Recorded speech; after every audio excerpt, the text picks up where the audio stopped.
What was life like before you used substances? So before I ever even tried anything, awesome. I really had a good life, honestly. I did. Gymnastics in high school, a lot of sports, softball, always doing stuff all the time. So I was really active, super healthy and fit, and just nothing really was wrong in my life at all for me to start using. I mean, I had a pretty fun home life. Mom and dad were still married. They still are today. So I didn't really have family issues. I had a lot of friends, just fun times, up until I was about 19. So what led you to your substance use? I think emotionally it was a bad relationship that I had with someone, but I actually got prescribed pain medicine. I had my wisdom teeth cut out, and then from years of gymnastics, I had degenerative disc between L4 and 5, so they give you pain medication for that. So I didn't realize that something that a doctor could give you could make you addicted to something to where you need it all the time. So that's actually how I started using. Eventually it wasn't enough. The prescription wasn't enough. So I just kept taking more. I would have friends that would have extra, Vicodin, Percocet, anything like that they would give me because I was sick, and I didn't even realize what was going on until it was too late. So when you say it wasn't enough for the pain, or it wasn't enough to maintain? Once I was addicted, it wasn't enough to maintain normal life. So I was still in pain, but then I was, after a few hours, I would start withdrawing from it. Like, I couldn't just take one and then a few hours later it would just keep happening to where if I took the amount that was on the bottle, it still wasn't enough. So if they gave me 3 a day, I eventually needed 4, and then 5, and then 6, until I was already addicted and didn't realize how to get myself out of it. So it was pain, and I guess mentally just being physically addicted to it as well. So kind of everything. So what was life like during that time? It wasn't terrible because I didn't know what was going on yet. Like, I could still, keep up with my job, not be calling in, and family life was still okay. But at that time, I didn't know that I was an addict. I didn't know that I had a problem because it was prescribed. Like, a doctor gave me this. It's not like I'm buying drugs off of the street. And I used to judge people like, how can you not stop for your kids? How can you not, want to stop doing that? I didn't realize the physical part of the addiction, and I didn't know that I was even there yet. So. When did you realize that you were addicted to opiates? When I tried to stop, I couldn't understand why I couldn't sleep. I was just tossing and turning back and forth, and I'm like, man, this is horrible. At this time, I'm working like 70 hours a week. So I noticed at the end of the day that I could hardly stand without shaking and, feeling really sick. So I thought that I was just like getting a cold or maybe like a virus or something. So I went home and thought, oh man, I'll sleep so good, since I'm not feeling that great. and I didn't, not one wink did I sleep. I tossed and turned, hot and cold. I'm sweating, and I'm not understanding why it's not ending. Like, why I'm not getting over it in a couple of days, because I was out at that point. I was out of my prescription, and none of my friends had any, so I didn't realize that it was because of that. And then I talked to my now husband, and he said, I think you're withdrawing. I think you're withdrawing from your medicine. And I was like, what? Like, no, it's definitely not that, you know? And it just kind of clicked with me going through all of those nights like that. Like, maybe I was addicted to my pain medicine. So I tried to not take it, and it wasn't just the physical part, it was mental, to where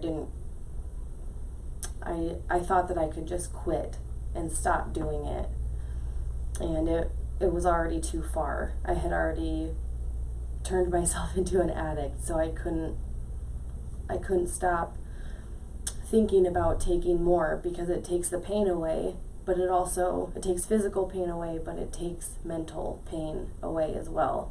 And that's the part where I needed help and didn't realize that I needed help. So when you say mental pain, what do you mean by that? Just basically anxiety. When you take it, it makes you not have to think about all this stress in life. It makes you not have to think about, I have so much work to get done, or, I had a fight with my mom, or anything. It just kind of numbs that to where you don't have to care as much. So when you don't have it, you become really emotional. You have to deal with all of that. You have to deal with all of the emotional pain that you have once you don't have the opiate anymore. So I think that's the hardest part, I think, of it. I mean, you can get through physical things, and that's okay, but you need help after that, and that's what I didn't realize. You have to have counseling and someone to talk to about all the things that you've tried to cover up with the drug.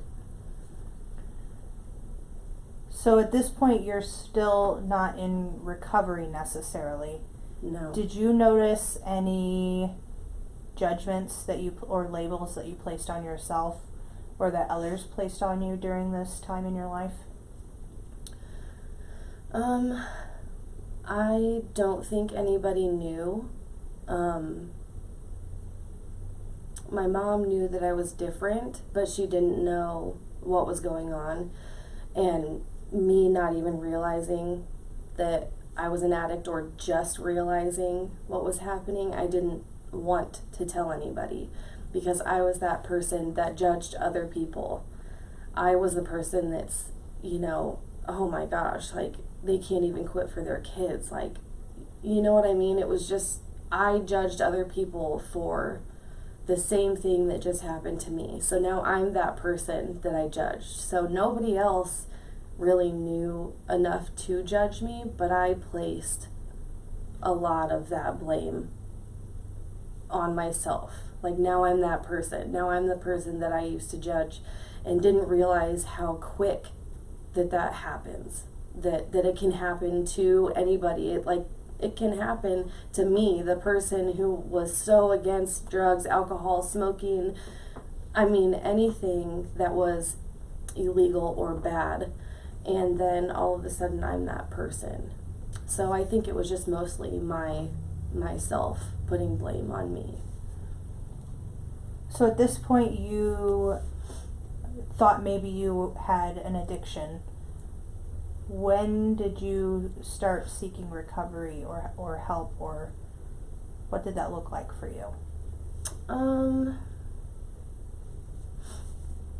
I couldn't quit after I realized that it would be 3 months, and then I would want more, or I would have a lot of pain where I was like, okay, well, I can take just this much, and I can, now that I know I'm an addict, I can just take this amount and be really careful with it. So I tried to talk myself into, yes, you can do this, only this much, and then wean yourself down without help. So I had a lot of years in between there where I was back and forth, where, oh, I think I can do this on my own, and I'm not really that bad of an addict. It's just denial, a lot of denial of me not really trying to believe it. So it took about 5 years for me to get help, and I went through withdrawal for about 14 days and went through a program, went to all my meetings, relapsed, and I was tired of relapsing and getting clean and relapsing and getting clean. So my husband mentioned the methadone clinic. They'll wean you down off of it so that you don't have to quit your job or miss, a month of work. Because at the time I could not stop doing it because I was the only employee to a doctor that I worked for. I can't call off or she would be by herself. So I'm like, I have to get help where I'm not sick. So he mentioned the methadone clinic and how you can go down off of it. And I've been there it'll be 3 years in September that I've been there, where I'm not in that lifestyle anymore. And I actually feel like I can do this. So I've been going to the methadone clinic for about 3 years. And this is the longest I've ever been where I haven't had to call somebody to get pills or spend all my money, having the lights shut off, water shut off, being at the bottom. This is the longest that I've had where I've been stable, and it does work, and it's on your time. Once you sort out all of your emotional trauma as they're weaning you down, it helps keep you away from that life for long enough to have a stable schedule of everything that you need to do. It's so easy in the beginning, I would be sober for 3 months and then things would not be put back together. I still don't have my lights on, or my phone bills due. I don't have money, so it's easy to go back. This way, how it happened for me is I've been stable long enough to get everything back to where when I wean down completely, I still have my NA meetings, my counselor. I have all of the stability to be able to keep going without being on medication. So it basically gives you a life to where you have everything that you need, and you don't want to lose all of that good stuff, and you're away from the people that fed it to you long enough to where you don't have contacts, you don't have phone numbers, you don't have, you'd really have to try to get back into that life if you wanted to. So I guess me being the person that used to judge other people, it can happen to you, and it can happen to your mom or your sister or your brother, somebody close. So I wouldn't be so quick to judge. I was that person. I was the person that was judging, and I turned into a drug addict through a perfectly legal prescription drug that completely turned my life around. So I think I would just say you can get help, and there are options for whatever your life is. Whatever excuse you're saying to why you can't get help or I can't do this, you can. You really, really can. I had every excuse in the book not to do it. You have to want to do it first and then keep going.